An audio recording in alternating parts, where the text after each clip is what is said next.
going, plugging in away. You still doing the Daf Yomi, or are you? For sure. Yeah, I've been doing it on my own. I haven't been attending the Zoom meeting for that. Oh, you should be. Yeah, I suppose I should be. I've been doing it on my own, and then I'm doing Chazara with Gershon. Mondays and Tuesdays are really good with Rabbi Rothbard. I'm a big fan of Rabbi Rothbard's Daf Yomi. Yeah. I've been doing it on my own, and then do Chazara with Gershon. That's good. Yeah, we spend an hour each day, Monday to Friday, on it. Here comes Rabbi. Morning, Rabbi. Good morning. Good morning. Morning.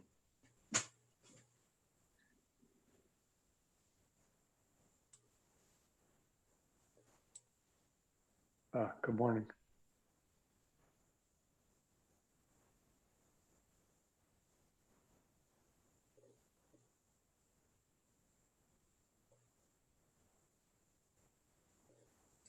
Okay. All right, Rabbi. So by the way, does everyone have their own copy of the text by now? I hope so. You don't? Okay. Well, Dove, if you don't have it, it's very easy. Just send me an email, and I'll be happy to email you a PDF if you'd like.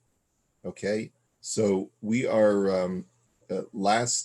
on Friday. What we did is we went over the text of the Rav Shulchan Aruch, and what the Rav Shulchan Aruch essentially told us is that there are multiple levels of commitment when a person enters into a sale. The sale is only consummated completely according to halacha when the goods are transferred and the buyer actually takes physical possession of the goods. Even if he gives the money and he doesn't yet take possession of the goods, the halacha is that he's not kona, he hasn't legally acquired the objects, such that if any mishap were to happen to the goods before he took possession, it's not his goods yet that were damaged, and therefore he doesn't have to take financial responsibility, or he doesn't have to assume liability. So that's the first level. If a person were to go back on a deal after money had been transferred and the goods had not been transferred, so then even though technically the deal has not been consummated, nonetheless, the Mishnah told us, we saw the Mishnah that said that whichever party backs out on the deal has to accept a curse called Mishpat. It's a curse that is imposed upon that person by Beis Din for not going through with the deal that he had already committed himself to. And then the Imrei Yaakov had said, then the Rav Shulchan Aruch had said that even though a person who has not even given money does not have to accept even a curse of Mishpat, but nonetheless, if a person enters into an oral contract and two parties agree that they're going to enter into a deal, and there's a reliance, a sense of a true sense of reliance from both parties that this deal is going to be made, and then one party backs out, so there's no curse that's placed upon the party that backs out. But the person who backs out is called a mechusar amana, a person who acts in bad faith. And all we saw was the language of ve'ein ruach chachamim nocha heimenu, and the spirit of the chachamim is not happy with him. Ki roi la'adam lamod b'diburo, because every person should fulfill his word. And the Rav Shulchan Aruch quotes a pasuk that says, "She'eris Yisrael lo yasu avla v'lo yedabru chazadas." It says in the Navi Tzefanya that the remnant of Israel shall not do anything corrupt, nor shall they speak falsehood. And so that's the first halacha that we saw, is that there's a principle of, there's an imperative to keep your word. Okay, now we're going to take a look, and before we go on to the rest of the Rav Shulchan Aruch, let's take a look at the Imrei Yaakov commentary just on those principles, because there's a lot of text here. So we're on page Aleph, She'ein hamekach nigmar, that a purchase is not consummated unless the goods are transferred. Kidei sheyuvnu divrei harav akdim lazeh hakdama kitzara. In order to really understand the Rav Shulchan Aruch, I have to give a short introduction. Kaimelon, de'im nasan mos, bein avor behema, bein avor sha'ar metaltalin, that if a person gives money, either for an animal or any other chattel, and by chattel we mean any movable property that's not real estate, midin Torah him niknun ve'ein halokeach o hamocher yachol lachzor bo. That really midioraisa, once the money is given, the deal is done. And it's actually a machlokes how we know that from the Torah. Rashi says, because it says in the Torah, v'nosan hakesef v'kam lo, you shall give the money and it becomes yours. So it seems from the language of the Torah that just giving money to a seller affects a kinyan, even when the buyer has not yet taken possession of the goods. That's the way it works midioraisa. Aval chachamim gazru v'tiknu shelo yiknu hametaltalin ela b'hagbaha o b'meshicha. But the rabbis actually changed biblical law, and they said, and they have the power to do this when it comes to finance, and they basically can say, no, we are putting an estoppel on the transfer until the buyer actually takes possession of the goods. And you can take possession of the goods either with what's called hagbaha, by lifting up the goods, or meshicha, which is schlepping or pulling the goods, b'davar she'ein darko lahagbia, if the object is too large or too unwieldy to lift it up. So let's say if you're buying diamonds, or something small, you would do hagbaha. But if you're buying, let's say, an animal, you would generally do meshicha. You'd pull the animal with its leash or its whatever it's at the end of. Now, the Tama Takanahu, why did the rabbis change biblical law? Is mishum gezera shemayomer lo nisrifu chitecha ba'aliyah, is because they were concerned that a seller would say to a buyer, I'm very sorry, but your grain, let's say the example is grain, that's the purchase item, it was burnt in my attic. In other words, I had it ready for you to be delivered, but before I had a chance to deliver it, a fire broke out, and unfortunately, your purchase was lost. You're not entitled to a refund because once you gave me the money, according to the Torah, the grain was yours.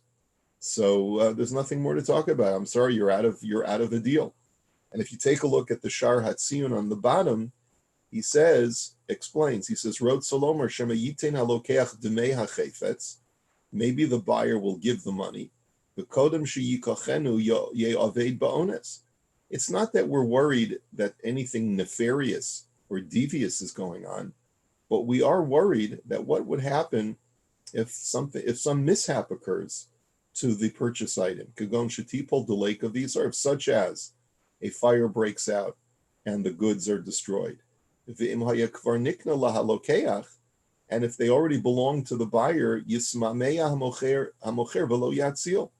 we're worried that the seller who has this grain in his possession, maybe he'll tarry, maybe he won't be as quick to rescue the goods, and he just won't run after it as quickly. Well, he'll probably give priority to his own things. He'll give priority to his own things, and he won't be as quick to save something that's not his. So this is to protect the buyer, really. This whole it's purely to protect the buyer. That's the whole institution. And therefore, the rabbi said that even though technically, according to the Torah, it already belongs to the buyer, but we're going to put an estoppel on that transfer, which is within their purview, and say that it doesn't belong to the buyer, it still belongs to the seller, so that he'll at least make an effort to a more sincere effort to save the goods from being destroyed, because he knows that if he doesn't destroy the goods, he's got to give the money back to the buyer. Okay. Now, let's go further in the text of the Imrei Yaakov. Aval im moshach o higbia kana afal pi shelo nasa mos. If, however, the buyer takes physical possession, either by pulling or lifting up the goods, then he is now the owner, even if he hasn't put down any money at all. And that's that's not even rabbinic law. That's both biblical and rabbinic law. That once you take physical possession of the goods, even just pulling the animal towards you for a short distance, makes you the owner. The arinan the imnasan rak maos lo kana mikol makom asur lachzor mehamekach. So now that we've established that, but there's one caveat, that if the buyer has not yet transferred the money, if the buyer has transferred the money, but he hasn't yet taken possession, nonetheless, neither party is allowed to go back on the deal.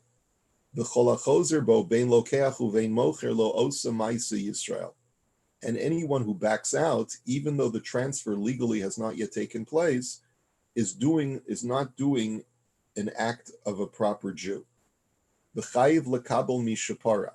And he has to accept upon himself the curse of he who has exacted vengeance. And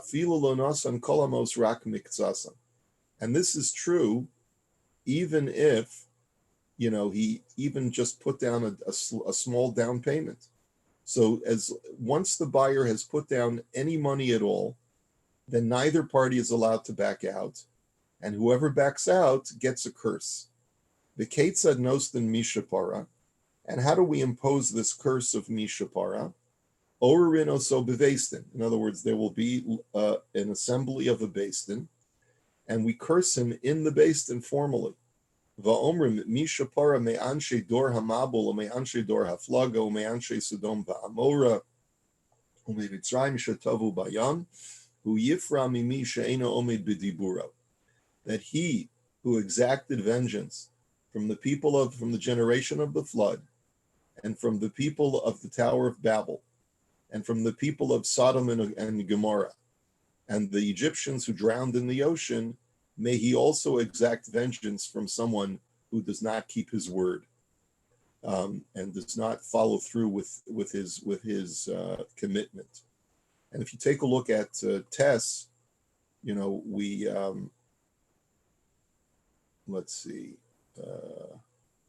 Ches, excuse me. Ches, he explains the language of why the curse is articulated in that way. Shehem Maleim Chamas, that Shahayu Maleim Chamas, rather, the people of the generation of the flood were corrupt, and they were filled with acts of corruption, especially when it came to making deals. V'lo hayu omdim b'dibureim, and they would not fulfill their word. V'dor haflaga nakat agav dor hamabul, and the generation of the Tower of Babel is only mentioned incidentally, according to this commentary. U'mitzrayim lo amdu b'dibureim, and the Egyptians also were people who did not keep their word. Shebechol sha'a hayu omrim l'shalach es Yisrael v'chazru bahem, that they always said, okay, we'll let you free, we'll let you go. And then Paro just backed out, right? So the Egyptians were notorious for agreeing to do something and then not doing it. The people of the flood were the same way.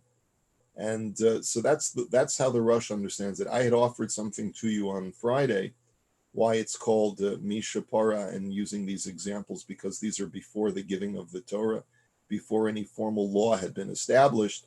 But nonetheless, people should understand that God can still punish a human being for going against that which is innately, inherently moral and ethical. Okay, but what we just saw now was the Rush, who explains that it had to do with the fact that the people that are in this list were notoriously dishonest and did not follow through with their word. Rabbi, just a point there, where you said, so when somebody today, many people today, order something online, they order some merchandise online, they pay their money for it, they get it, and they decide, after they get the merchandise, no, I don't like it, and they return it. Yeah. So is there any issue with regards to this here? Because they took possession, they gave the money, and then they decide they don't want it, and they back out of the deal. Well, if indeed they receive the goods that they had committed to purchase, biblically they are the owners and they're not automatically entitled to a money-back guarantee. The concept of money-back guarantee is a modern invention. In the ancient world, there's no such thing as money-back guarantee. You bought it, you took possession of it, it's yours. Now, there is a concept called mekachtos, which means, and we'll get more into that later, if I purchase something and it turns out that it's defective and I was not aware of the fact that it's defective, then I have a right to sue and say that it was a purchase done under false pretenses. And therefore I am entitled to a refund because it turns out retroactively that the sale was not a legitimate sale. So our convention today is when you do online purchases. Now, it's not always that way. As you know, there are some sellers online who will not give you a money back guarantee. You buy something from China, forget it, buddy. I mean, that's it. You're not, they'll laugh in your face if you want your money back, right? But if you buy something from, let's say, someone like Amazon or Target or Best Buy or whatever it is, so then their convention is to offer a money back guarantee, even though halachically and perhaps not even legally they're not required to do so, but that happens to be a convention, and they do so because it promotes their business as being someone that you can have confidence that if in the end you get your goods and you're not happy with them for whatever reason, no questions asked, they'll give you your money back, even if the object is not defective, even if it's exactly what they had ordered. But right now we're not dealing with convention. We're dealing with what is legally the case. So, yeah. Go ahead. Ron brings up another interesting point about whether items are acquired by your property. So, for example, if it's delivered, but you didn't do the pulling or the lifting, but it's physically at your place, is that a point of acquisition as well? That's a very good question. If something is deposited on your property, there is a concept of your property acquiring on your behalf, and we'll get more into that later. But that's one method of kinyan that will not be discussed today. Okay. All right. All right. So anyway, so therefore that's the explanation of the curse Mishpat. Now, the Cholze Amor b'metaltalin. Up until now, we've been talking about chattel. Aval karka, which is another way of describing karka, is nichsi delo naidi, that property that is not movable, that is what we call real estate. Land sales, dino shona b'metaltalin. The law of purchasing real estate is completely different from the law of purchasing chattel. Duhu nikna be'echad me'arba dvarim. That chattel is purchased in one of four ways. So chattel is purchased in one of two ways, either hagba or mashicha, lifting up or pulling. And land is purchased in four ways: bekesef, bishtar, bechazaka, uvikinyan sudar. That the four ways are to either give cash, when the transfer of money affects a purchase of the real estate. Another method is to exchange a contract where the seller gives a deed to the buyer. That's another method of acquisition of land. Now remember, the whole reason why it's different when it comes to real estate is because you can't really, real estate is less subject to physical acquisition. It's not completely not subject to physical acquisition, but it's not something that you can pick up. So therefore, kesef is one way, shtar is another way, chazaka is another way, it's a third way. Chazaka means that you do a physical act to demonstrate ownership. Now, and that typically means, like, for example, if I purchase a field, if I plant on the field, or if I dig on the field, I've demonstrated that I have an ownership stake in this property. And the fourth way is with kinyan sudar. The fourth way is with purchasing through an exchange of a kerchief or any other small item, which the buyer gives to the seller, and in exchange, sort of like a token exchange, that if I give you a pen, I lift up a pen and you take possession of it. So then the exchange that takes place is that I now get something that we've been discussing that is yours. So in exchange for my pen, I get your property. Okay, so that's what a kinyan sudar is, and also you also understand that there's no reason for the chachamim to step in over here and protect the interests of the buyer when it comes to real estate, because it's much less likely that something catastrophic will take place to a piece of real estate. Right? When it comes to chattel, the reason why chattel is not called real estate, why is land called real estate? It's called real because it's solid and it's insured that unless there's a nuclear explosion, it's very unlikely that any damage will be sustained by the property that will create a loss in value to the point where it becomes no longer in existence. Okay, so that's why it's called real estate, because you can never really lose its complete value. With chattel, it's not real in the sense that it's here today, gone tomorrow. Whether it's grain or whether it's any consumable item, right? It's not going to last forever, and that's the reality of chattel, and that's the reason why it's different. So therefore, the chachamim did not need to come and step in when it came to real estate and protect the interests of the buyer, because nothing really bad can happen to real estate when it's in the possession of the seller. Now, so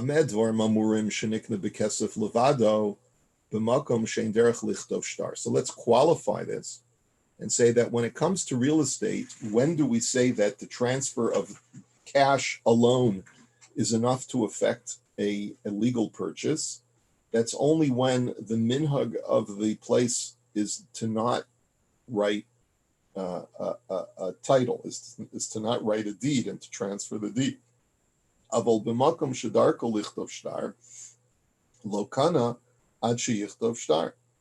if the convention is that a person does not transfer ownership until there's a transfer of a deed, then in that situation, you go according to the convention. And therefore, even if the buyer gave money to the seller, but the seller has not yet transferred a deed, the purchase is not yet affected. And